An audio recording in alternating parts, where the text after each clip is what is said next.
Zap Crypto, c'est tous les jours, toute l'actu crypto au même endroit. Bienvenue chez vous les zappeurs et zappeuses. Le Zap Crypto est également diffusé sur Twitch à 18h du lundi au samedi. Pour en débattre en live avec toute la communauté. Vous pouvez enfin vous installer confortablement. Votre Zap va commencer. Je vous souhaite une excellente vidéo. C'était Zap Crypto.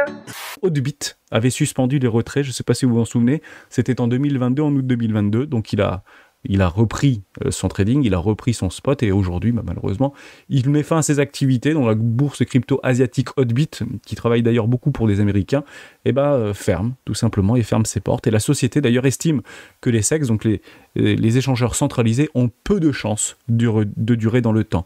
Alors quand on dit ok, ils ont peu de chances de durer dans le temps, est-ce que ça veut dire qu'on va perdre nos crypto-monnaies si ce sont des échangeurs centralisés? C'est pas le cas. Pas du tout.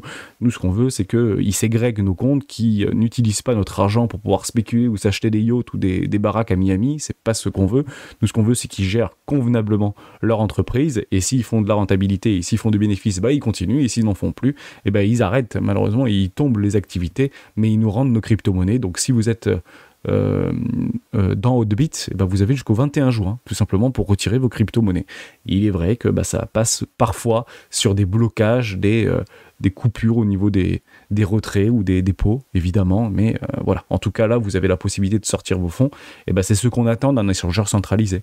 Si Binance, si Swissborg, si Bybit, si Coinbase, si tous les échangeurs que vous connaissez venaient à faire défaut ou venaient à malheureusement ne plus pouvoir payer les salaires et payer ses fournisseurs, tout simplement, ils fermeraient et on récupérerait nos crypto-monnaies. Et je l'espère, pour la plupart d'entre elles, ségrégées. Ok, donc ça c'est super important. Je pense qu'il faut plutôt essayer d'arpenter ce long chemin des technologies, de ces ruptures technologiques qui, on en a vu en 2022 quand même des vertes et des pas mûres. Je pense que ça va dans le bon sens, tout simplement. Et ce sont des gens pour le moins honnêtes, en tout cas ce que j'ai pu en lire sur les quelques articles que j'ai lus, je trouve ça plutôt pas mal, plutôt que de tout stopper et dire on a 40 millions de dettes et puis les clients ils seront lésés. Deuxième actualité qui inquiète, on va parler de DCG, Digital Currency Group, qui n'a pas payé une dette de 630 millions de dollars à Genesis. Genesis, c'est la filiale de DCG qui a fait faillite. Et là, en fait, c'est assez grave. Pourquoi? Parce que ça veut dire que potentiellement DCG pourrait être mis en faillite aussi. Et ça serait assez catastrophique. Imaginez DCG en faillite qui se retrouve à devoir vendre ses actifs. On rappelle que DCG possède Grayscale, qui est un fonds d'investissement qui détient énormément de Bitcoin, énormément d'Ether et plein d'autres crypto-monnaies. Si tous ces cryptos devaient arriver sur le marché, ça serait très inquiétant. Et là, c'est assez inquiétant parce que voilà, ils n'ont pas réussi à trouver d'accord avec Genesis. Gemini, ils sont à la tête des créanciers, on va dire, c'est un exchange américain, ils sont à la tête des créanciers, ils négocient actuellement avec DCG et ils pourraient, en fait, ils sont en train de négocier pour ne pas, en fait, faire en sorte que DCG fasse faillite. Ils sont prêts à leur pardonner ou à tolérer un retard de ce paiement. Mais là encore, il faut suivre cette affaire avec attention, ça pourrait avoir un impact assez énorme sur tout l'écosystème, mais pour l'instant les marchés réagissent bien, enfin ne sont pas trop inquiets. Je pense que tout le monde s'attend à ce qu'un accord ait lieu, mais attention, clairement ça peut arriver qu'il n'y ait pas d'accord ou que ça prenne plus de temps que prévu, et là encore ça risque de créer pas mal d'incertitudes.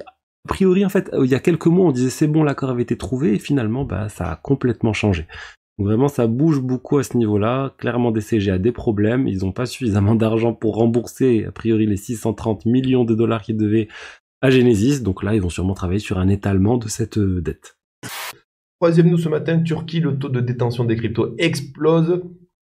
Donc, si les cryptos étaient au cœur des récentes élections présidentielles en Turquie, c'est pas un hasard, parce qu'une récente enquête menée par la société d'études d'audience GWI Research a démontré une augmentation de 27% du nombre de Turcs détenant des cryptos. Ce serait plus de 2,4 millions de Turcs, environ quasi 3% de la population, qui détiendraient des cryptos comme le Bitcoin.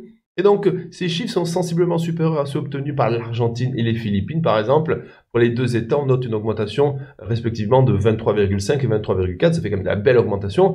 Donc si la Turquie est devant l'Argentine et les Philippines, c'est en raison des contingents spécifiques qu'elle subit.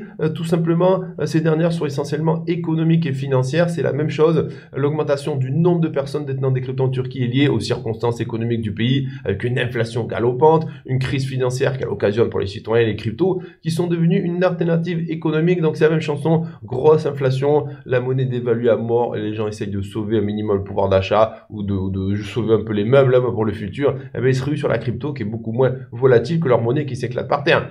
Et donc une dynamique qui va avec une certaine explosion des volumes d'échanges sur les plateformes crypto en Turquie, comme BTC Turk ou Paribu. Et donc du fait de l'inflation, cette dernière a perdu 72,31% de sa valeur en seulement un an, donc c'est pour la monnaie turque. Parallèlement, le volume journalier des échanges crypto en Turquie a atteint une moyenne de 1,8 milliard de dollars sur la même période. Et donc c'est clairement là le signe que l'adoption des cryptos progresse en Turquie malgré l'absence d'un cadre réglementaire officiel. C'est comme dans tous les pays, quand la monnaie dévalue à mort, les gens, certains essayent de se réfugier dans ceux qui peuvent. Il y a CZ qui a envoyé un petit scud à Elon Musk en parlant de Dogecoin. C'est charmé. On aime Elon Musk parce que c'est un richissime bonhomme qui a le sens de l'humour et qui a pas sa langue dans sa poche. Qui troll tout simplement, c'est génial. Voilà, voilà. CZ, il troll pas forcément. Mais voilà, il commence à... C'est pareil, mec. Ces deux mecs, ils peuvent pas la fermer. Ils aiment le son de leur voix, tu vois ou pas. Déjà, ils ont pas de community manager. Voilà, ils ont pas de community manager. Leur Twitter, c'est eux qui écrivent. Ils en ont un, mais il peut rien dire, le pauvre. Le pauvre, il essaie de tweet. Il est là pour donner des conseils, mais c'est tout. Voilà. Tu vois. Le board, il peut rien faire. Et donc, mais ce qui est marrant, c'est que moi, l'article en vrai, ce qu'il a dit, CZ sur le Dogecoin et tout, bon, ok, tu vois, il y a rien de. Moi, ce qui me choquait, c'est on a su que c'était tendu entre les deux le jour où, rappelez-vous, il a voulu délister le Dogecoin de Binance, il me semble, CZ. C'est ça. Sérieux? J'ai pas souvenir de cette histoire. Voulu le faire. Ouais. C'était il y a pas si longtemps, 2021, un truc comme ça, il me semble. Fin 2021, ouais. Bon, et du coup, t'avais Elon qui avait fait un petit tweet sur CZ, tu sentais que, voilà, ils étaient prêts à se chauffer un petit peu, tu vois, mais bon, ça avait pas donné de suite. Entre-temps, il y avait eu l'histoire où ils avaient investi des fonds. Sur Twitter, il y a CZ qui a mis 500 millions quand même dans Twitter. Exactement, donc là, tu te dis, bon, les mecs, ils ont des intérêts communs, donc ils sont, tu vois... Il doit y avoir des brainstorming où il y a CZ et Elon qui sont l'un en face de l'autre, tu vois, pour parler des gros sous, quoi. Ouais, mais tu vois, je te rejoins là-dessus, mais parce que ce qu'il faut dire, c'est que CZ n'aime pas les mêmes coins, soi-disant.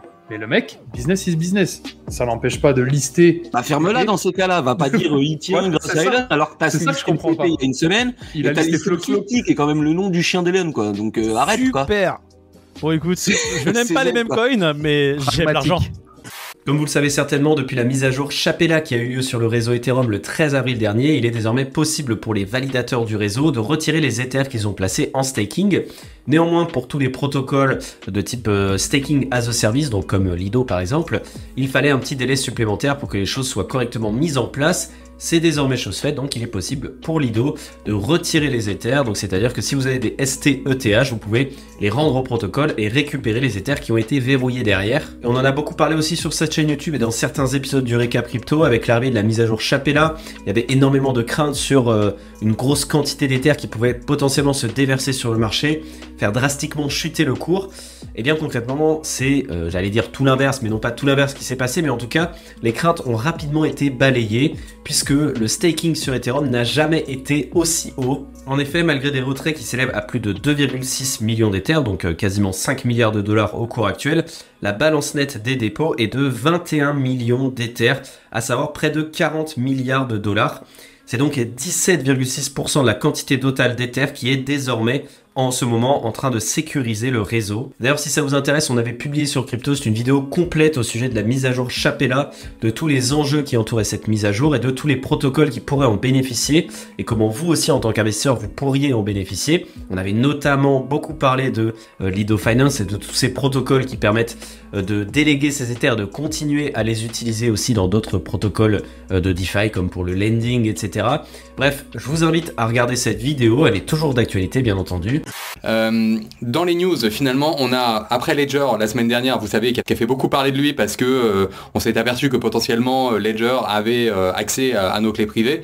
Là, c'est maintenant MetaMask qui a mis à jour ses conditions générales d'utilisation, et en fait, il dit, dans ces conditions générales, ils disent que il s'autorise à prélever les taxes, donc pour le compte d'un État, et tout le monde a vu ça comme le début de la mainmise, en fait, des États sur la finance décentralisée, parce que vous savez que MetaMask, c'est un wallet qui est très utilisé pour accéder aux applications décentralisées, notamment de DeFi, qui sont compatibles avec Ethereum, avec l'Ethereum Virtual Machine, donc soit sur Ethereum, soit sur les Layer 2, soit sur les blockchains qui sont compatibles avec Ethereum, comme Phantom, Avalanche, la Binance Smart Chain, typiquement. Et donc là, il y en a plein qui ont commencé à dire attention, et évidemment Consensus qui détient MetaMask est revenu en disant non, en fait, pas du tout, c'est pas ce qui...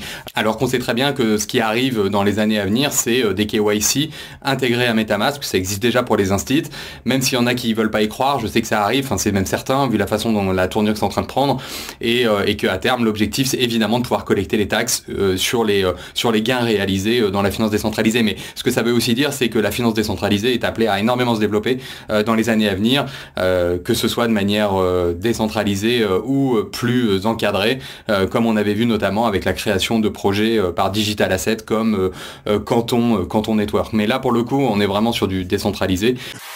Juste avant donc je vous parlais de Game Boy, donc en fait ça c'est un projet qui existe depuis déjà au moins janvier, parce que j'en avais parlé il y a plusieurs mois de ça, et l'idée c'est quoi? L'idée c'est de se servir d'une Game Boy, une vraie Game Boy, genre les trucs classiques là, que les anciens connaissent comme moi par exemple, en fait de rajouter du coup une cartouche de jeu, sauf qu'en fait c'est pas une cartouche de jeu, ça permet en fait de transformer la Game Boy en cold wallet, donc comme une Ledger. Donc c'est assez intéressant, surtout qu'en fait du coup il y aurait des générations de seed phrase entre guillemets automatisées pour générer une seed phrase complètement unique en faisant en fait quelques actions dans le jeu, par exemple je sais pas, pêcher un poisson, aller parler à un truc ou quoi. Donc du coup c'est très intéressant, beaucoup de gens en parlent, ça fait beaucoup parler, ce serait une belle façon de redonner un petit peu une vie à nos Game Boy. Et sachez que en fait là dernièrement ils ont ils ont permis aux gens de s'inscrire sur une liste d'attente pour peut-être choper du coup la cartouche, ou en tout cas pouvoir participer au projet en avant-première. Donc je vous mettrai bien sûr tous les liens en description pour ceux que ça intéresse. Je précise tout de même que tout ce dont je parle dans les vidéos, vous le savez, ce ne sont jamais des conseils d'investissement, vous avez tous les liens en description, et après il n'y a que vous et vous seul qui pouvez savoir si vous voulez investir votre temps, votre argent ou rien du tout dans les différents projets que je présente. Le premier, c'est Community Manager Twitter. Twitter, c'est la colonne vertébrale marketing de toute boîte Web3. Mais pour pouvoir encaisser tes premières missions en tant que Community Manager Twitter, ou bien même monter ton agence et avoir un très gros chiffre d'affaires, il y a 3 choses essentielles à savoir. La première, c'est de bien connaître le rôle du Community Manager Twitter. Son rôle, c'est de 1. Créer des tweets viraux et engageants qui sont en adéquation avec l'image du projet et la stratégie marketing établie. 2. C'est aussi un rôle de conseiller en matière de marketing Twitter auprès de l'équipe dirigeante.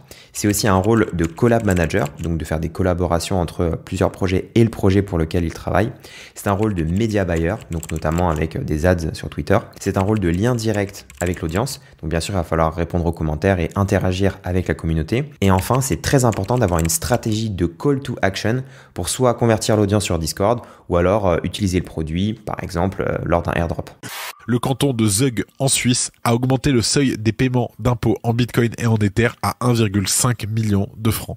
Cette mesure vise à faciliter les paiements d'impôts en crypto et à promouvoir leur adoption. Depuis février 2021, le canton de Zug accepte les paiements d'impôts en Bitcoin et Ether. Le partenaire du canton pour ces paiements est la société Bitcoin Suisse. Et ce qui va être intéressant, c'est qu'il y a Robert F. Kennedy qui lui est complètement pro Bitcoin. Il est même venu à une conférence sur le Bitcoin. Et donc c'était Nakamoto Stage, Bitcoin 2023 conférence. Et en gros, c'est un candidat démocrate aux élections présidentielles. Et lui, par contre, il possède, d'ailleurs il l'a dit à titre personnel, du Bitcoin. Et grosso modo, ultra favorable. Donc on arrive dans les 12 prochains mois dans la campagne présidentielle. Bien évidemment, il y aura des promesses, il y aura des choses comme ça. Peut-être que ce sera un sujet aux États-Unis dans le cadre des prochaines élections présidentielles. Ah oui, alors ça j'adore. Ah, eux, ils y vont franco, nos amis, Indonésia, Bali, ouais, etc. Donc, un des plus gros pays asiatiques, vraiment jeune. Hein. 4e pays le plus peuplé. Donc, vous imaginez si ça commence à prendre. Et eux, ils veulent lancer un exchange étatique. Il y a 383 personnes qui sont déjà enregistrées, des exchanges, hein, je parle, dans le pays. Il n'y a plus qu'à, quoi. Et le gouverneur, lui, il a clairement dit, moi, je veux que ce soit le paradis, le futur et le paradis du Bitcoin. Rien que ça.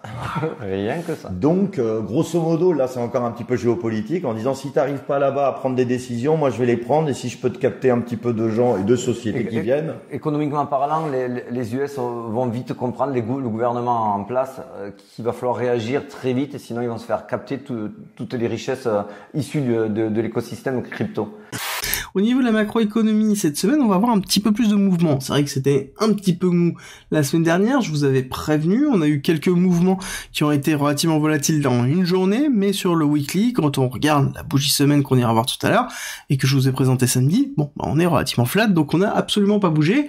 Là, on va avoir un petit peu plus de mouvements, parce que on a la minute de la Fed mercredi qui va arriver, donc avec quand même pas mal d'informations.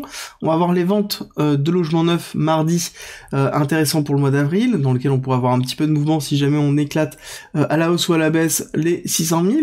Ensuite, on aura le PIB qui va tomber jeudi, dans lequel on aura aussi, je pense, des bonnes surprises. Et on terminera la semaine, le 26 mai, avec le PCE Core, dans lequel on aura forcément du mouvement au niveau du PCE Core, surtout si on a un écart avec l'attendu de 0,3. Ça, c'est un petit peu comme d'habitude. L'impact a été donc légèrement baissier à non significatif sur l'indice S&P 500.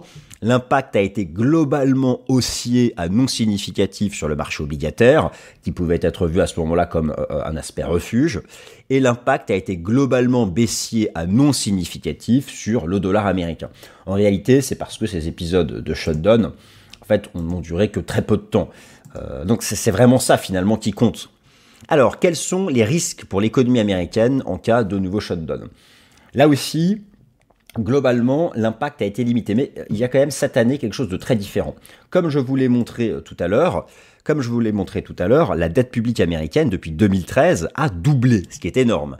À l'époque, dans les shutdowns du passé, l'impact, alors, était négatif, mais uniquement pour les entreprises et les consommateurs qui agissent avec l'administration fédérale américaine, parce qu'en fait, lorsqu'il y a un shutdown, ce sont les services de l'État qui sont suspendus, et lorsqu'on prend par exemple le shutdown d'octobre 2013, qui avait duré 3 semaines, les économistes estiment qu'il y a eu moins 0,2% de points de croissance du PIB, mais uniquement sur le 4e trimestre. Donc rapporté à une année, ça a été non significatif. Donc voilà, ça peut, si jamais ça s'installe et que ça dure, ça peut impacter les entreprises et les consommateurs qui interagissent avec l'État. Maintenant, la grande différence, c'est ça. Vous avez un graphique ici qui est l'explosion de ce qu'on appelle l'US Debt Servicing Cost aux États-Unis.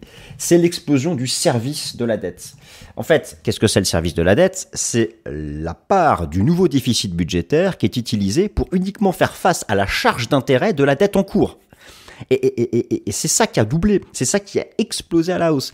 Et donc là, par rapport au shutdown du passé, si jamais là, mais moi je n'y crois pas, le gouvernement fédéral américain devait à nouveau fermer à partir du 1er juin, eh bien, mais un accord sera trouvé d'ici là.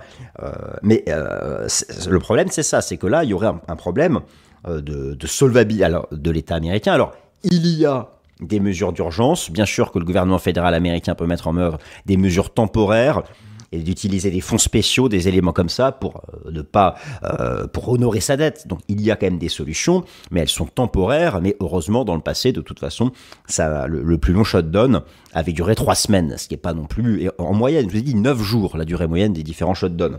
Donc c'est pas non plus gigantesque. Vendredi dernier, Monsieur Powell a parlé. Il y a quelques semaines en arrière, on se concentrait uniquement sur les discours de Monsieur Powell, et là, il parle vendredi soir, et tout le monde s'en fout, parce qu'on est concentré sur le plafond de la dette, pour résumer la chose. Mais en gros, Monsieur Powell a dit quoi? Pas très intéressant, mais ce qu'il a dit, c'est qu'il n'y avait pas forcément de raison, pour l'instant, de vouloir monter les taux beaucoup plus haut, ce qui veut dire que avant son discours, le nombre de gens qui pensaient qu'il y aurait une éventuelle hausse des taux était de 36%, et après son discours, on n'était plus qu'à 13%.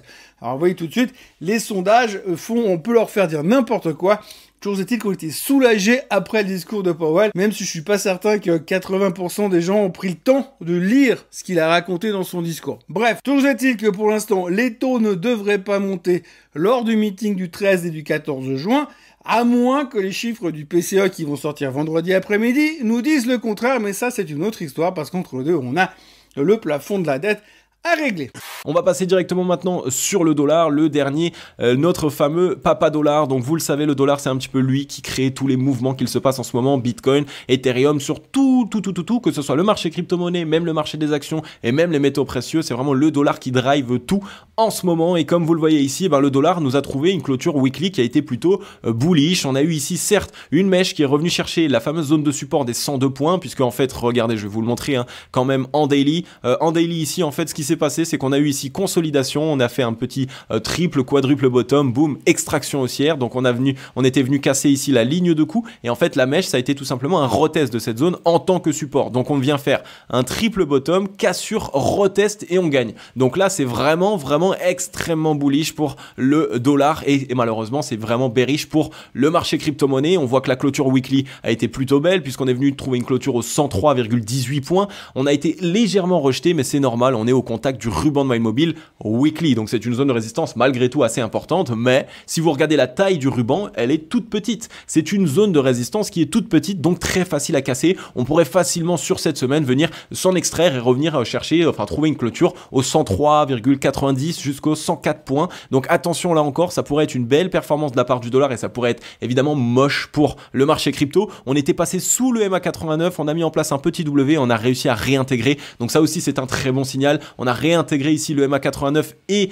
tout simplement le ruban de My Mobile sur le dollar. Donc c'est un bon signal pour le dollar. Mais maintenant attention, c'est un mauvais signal pour le marché crypto. Maintenant qu'est-ce qu'il devrait se passer? Eh bien il y a plusieurs possibilités tout simplement. La première possibilité ça va être ici de trouver rebond et d'aller chercher déjà au moins les 104,75 points. Et là il faudra qu'on voit si les vendeurs se montrent dans cette zone, c'est tout à fait faisable. On pourrait se faire rejeter et donc connaître ici un M et bon repartir plus bas sur le dollar. Maintenant à l'inverse, si on vient s'attaquer au top précédent et qu'on trouve une clôture au-dessus des ici 105,12 points, alors là ce sera très bullish pour le dollar et malheureusement ce sera très bearish pour le marché crypto. On reviendra chercher premièrement les 0,38,2 aux 106,20 points et si jamais il y a toujours la fameuse zone des résistances des 110 points que j'attends. Au cas où, on ne sait jamais, elle pourrait arriver et vous le savez que je l'attends depuis un petit peu de temps. Donc en termes de force, on a la force de pouvoir le faire puisque regardez ici, sur le ratio long short, on est quasiment en zone de survente. Donc les vendeurs n'ont presque plus de force, les acheteurs viennent de croiser. Donc le momentum est en train de se déverser pour les acheteurs. On a largement la possibilité de pousser à la hausse actuellement sur le dollar. Même ici, on voit, on est en train de mettre en place ici de belles divergences entre ce bottom et ce bottom. On a eu ici deux bottoms de plus en plus bas sur le cours, tandis que sur le MACD, on est largement sur des bottoms de plus en plus hauts. Donc ça montre que ici, la smart money a concrètement ici défendu cette zone et est en train de vouloir faire en sorte de relancer le dollar. Sur ce graphique, du coup, daily, on a un potentiel de baisse dessiné ici qui est assez important encore, notamment jusqu'aux 23 000 $. Donc on a encore cet espoir, pourquoi pas, que ce niveau tienne. Mais concrètement, si on dézoome, on a un niveau très intéressant qui a stoppé le cours 2 fois, que l'on a cassé par le haut ici le 16 mars, qu'on peut venir retester, et surtout une confluence assez intéressante entre ces deux lignes par ici. Donc si on arrive à tenir cette zone de prix, donc c'est la zone dont je parle, c'est les 25 200, eh bien peut-être qu'on peut continuer et avoir cette espèce d'euphorie en 2023. Ensuite sur Ishimoku en weekly, comme d'habitude des débuts de semaine, j'adore en fait faire cette analyse et vous la montrer, c'est important, ça permet de dézoomer. Donc pour le moment, moi j'ai aucune peur, je m'explique pourquoi. Donc ici on a eu notre bottom, ensuite on est venu casser Tenkan Kijun, on est venu refaire un pullback dessus et je vous avais dit en vidéo qu'il y avait aussi une probabilité de refaire un pullback sur les moyennes. Donc pour l'instant on a explosé la Tenkan, maintenant on se rapproche petit à petit Kijun, on est encore assez loin et en plus si on tombe dessus c'est ok pour faire un rebond. J'essaye de vulgariser au maximum. Donc là la Kijun est au niveau des 23 523 $, donc même s'il y a une mèche un petit peu dégueulasse et qu'on rebondit comme on a fait ici, c'est ok pour moi, c'est rien. C'est vrai que quand on est si on met en une minute, même en une heure, en fait ça fera une bougie comme ça, gigantesque. Alors que là c'est rien, regardez, ça serait juste un rebond pour repartir tranquillement. Donc pour le moment, sur Ishimoku, moi je vois une tendance qui est haussière. On a même la Chikou qui a réussi à casser le prix, la Tenkan, la Kijun. Ok, on est dans le nuage de Kumo, je suis d'accord avec vous, on n'est toujours pas sorti complètement de ce calvaire de bear market, mais pour le moment on est haussier, même on a le Kumo qui repasse en vert petit à petit. Maintenant la chose bien sûr la plus importante c'est sortir de ce nuage, mais on a le temps, il nous reste encore 1 an et demi, on n'est pas pressé. Mais bon, pour le moment en weekly sur Ishimoku, aucun signal baissier. Ensuite sur les RSI et le MACD, en fait ce qu'on voit c'est qu'il y avait un ralentissement de la tendance. On voit clairement que quand ici sur les deux premiers mouvements on était en train de monter, et bien pareil on faisait un W sur le MACD et pareil pareil sur le RSI, on était en train, en fait, il y avait clairement en fait les investisseurs qui étaient avec nous, et en fait, quand on est arrivé sur ce petit plateau ici, on a vu il y a une petite divergence avec du coup un RSI qui n'arrivait plus à faire de nouveau plus haut. Pareil, regardez sur le MACD, regardez, on a fait un haut plus bas que le précédent. Donc en gros, ça voulait dire quoi? C'était un signal de top temporaire, je l'espère, comme quoi les investisseurs acheteurs ne sont plus dans la partie, les volumes sont en train de descendre, mais j'ai quand même une bonne nouvelle à vous donner, c'est que même avec les acheteurs qui ont lâché un petit peu la main, les bears, donc les vendeurs, n'ont pas non plus réussi à faire défoncer, donc bien baisser les cours. Donc c'est une bonne nouvelle, ça prouve que peut-être que les vendeurs ont give up, donc ça veut dire qu'ils ont capitulé, et ça c'est une good news. Bref, que des nouvelles qui sont ok. Pareil, là c'est pas ultra baissier, hein. Là on va repasser un petit peu dans le rouge, mais on s'en fout. Le tout c'est de voir comment le prix réagit sur ces niveaux-là. Et si on vient ici avec du coup un MACD qui remonte un petit peu et un RSI qui monte, là je pense qu'il y aura un coup à jouer. Ça se trouve qu'on ne reviendra jamais dans ces niveaux. N'oubliez pas, à part là il y a eu le crack Covid, mais quand on était sorti donc du bear market, s'il n'y avait pas eu ce petit crack Covid, et en fait tous les niveaux ici, donc quand le BTC était en dessous des $4000, on n'est jamais revenu les revisiter. Donc ça se trouve qu'on ne reviendra jamais en dessous des $20 000. Donc voilà, c'est pas pour vous faire FOMO, mais c'est pour vous donner l'info. Et vous pouvez même voir que en mensuel, on a également la Tenkan. Vous voyez là, on est en Ichimoku mensuel. On va enlever le graphique. Voilà. On a cassé la Tenkan, donc premier signal haussier mensuel. On a été rejeté par le nuage, donc on pourrait faire un pullback sur la Tenkan.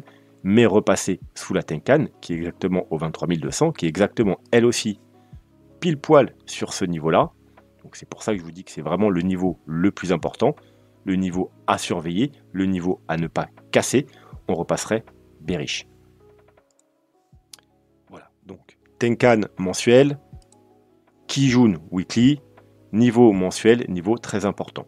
Ici, un graphe plutôt intéressant des nouvelles adresses sur le Bitcoin. Quand des nouvelles adresses sont créées, on peut voir que l'action price monte souvent. Il suit un peu, en fait, les nouvelles adresses créées. Par exemple, ici, c'était très bullish. Ensuite, ça créait plus. C'était plutôt bearish sur l'action price. Ici, ça a commencé à monter un peu. Puis, on a eu le crash. C'était FTX. Donc là, il y a eu pas mal de signaux bullish une fois plus. Et FTX se pète la gueule et tout se pète la gueule. Et ensuite, ça a monté un peu avec les wallets. Et là, ensuite, ça s'est bien pété la gueule. On peut voir ici que depuis quelques jours, il y a pas mal d'adresses qui sont créées dans cette zone. Ça monte pas mal sur les adresses, mais pas trop sur l'action price. Donc là, si ça monte bien et que ça continue à stagner un peu sur l'action price, c'est plutôt bullish vu que le price suit en général les adresses et les adresses suivent en général le price. ETH, voilà, c'est la même photo, hein. Ça n'a pas changé. Donc ETH, alors hop, cette droite elle est pas très bien posée. Je prends les deux points bas ici, le troisième valide, et là on est en train de travailler, on est remonté au-dessus, on est descendu en dessous, on est remonté au-dessus. Donc même chose, ETH, donc on se la met en hebdomadaire. Et en hebdomadaire, voilà la semaine dernière, un doji, donc même réflexion que sur le Bitcoin, c'est un doji, bougie d'incertitude. Et donc notre doji, c'est ça, c'est la latéralisation qui s'est produite ici, en court terme, même réflexion. Alors là aujourd'hui, la lagging span elle pourrait passer, mais vu le mouvement, sauf si tout d'un coup Biden dit ok c'est bon, le plafond de la dette est relevé, à ce moment-là tout va flamber et la lagging span pourrait passer. Mais pour le moment, c'est pas ce qui est écrit, pour le moment c'est la latéralisation. La seule chose positive qu'on ait, c'est qu'on a un support ici, un support qui tient pour le moment à 2 points, 3 points, là ça a l'air de vouloir tenir, donc ça freine une éventuelle baisse si devait se produire. Par contre si on casse cette droite, à ce moment là le niveau c'est 1757 voire les 1725 en dessous. Tant que ça tient en support, on peut envisager de la hausse pour aller chercher les 1880 et la lagging span devrait se rencontrer ici la Tenkan en résistance, et puis après elle aura des prix, donc ça sera un petit peu plus compliqué. Donc même réflexion que sur le BTC, c'est un nuage court terme d'équilibre qui est coincé dans le nuage hebdomadaire d'équilibre moyen terme, et donc il va falloir casser tout ça, et si ça partait à la hausse, on aurait la droite ici à casser, ici, donc qui correspond grosso modo au haut du nuage qui est là. Allez, ça me fait plaisir, on reparle du move turn STEPN, il n'est pas encore mort, il est toujours là, l'ancêtre des move turn propose encore des choses. Je vous avais annoncé du coup un partenariat avec du coup la franchise Ghost in the Shell, et donc en fait là du coup c'est un petit peu la concrétisation, c'est-à-dire que les gens vont pouvoir gagner différentes baskets, différentes sneakers, notamment du coup des sneakers Ghost in the Shell. Le principe est très simple, ça se passe du coup sur la marketplace officielle de STEPN qui s'appelle donc Moar Official, et en gros les gens ils achètent des tickets de loterie avec le second token de l'écosystème qui s'appelle le token token GMT, et du coup, après, une loterie, et puis les gagnants, forcément, ils gagneront ces chaussures-là, donc chaussures NFT, et a priori, on pourrait aussi les transformer, donc les forger en vraies chaussures, en vrais sneakers, pour ceux qui préfèrent du coup les choses physiques, entre guillemets. Si tu n'es pas rassasié, retrouve à gauche le Zap Crypto de la veille et à droite le Zap Crypto de l'année dernière, jour pour jour. Tu as trouvé une ou plusieurs actus intéressantes? Fais-le moi savoir en commentaire.